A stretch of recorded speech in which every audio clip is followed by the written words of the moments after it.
ኦና ከግዲህ ይሄንን ቪዲዮ ሳታሳልፍ ማንም የደረሰክ ሰው ሳታሳልፍ ሼር ያደረግ ፎሎ ያደረግ ለሁሉም ሰው ለሀብታም የሆነም ለማንም የሆነም ሰው ይሄንን ቪዲዮ አድርሱ። ምንድነው ሀብታም እያለ እኛን ለመኖር አልቻልንም? ምንድነው ሀብታም ከደሃ ላይ ውረዱ። ኧረ በእናታችሁ እናንተ እያላችሁ እኛ ሰርተን እንበላም አልቻልንም በጉልበታችን።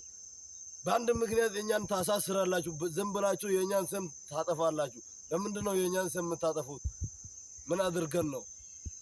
ለምንድነው? በምን ምክንያት ነው? እኛ ምን ሰርተን ነው? እኔ ምን ሰርቼ ነው? እሺ የኔን ስም የምታጠፉት? ኮንታል እየሰራው ነው። በራሴ አቅም እየተደራደርኩ ነው። በምን ምክንያት ምን ቢሆን ነው? ለምንድን ነው? ኧረ በእናታችሁ እኔ እንደዚህ ሆኜም በእናታችሁ ሰርቼ ልብላ። ለምንድን ነው ዝም ብላችሁ የሰውን ስም የምታጠፉት? ሀብታም ስትባሉ ይሄ ለመንግስት አካል ለሆነም ለዋና ለቪዲዮ ይድረስ ይሄ ቪዲዮ ኦይካ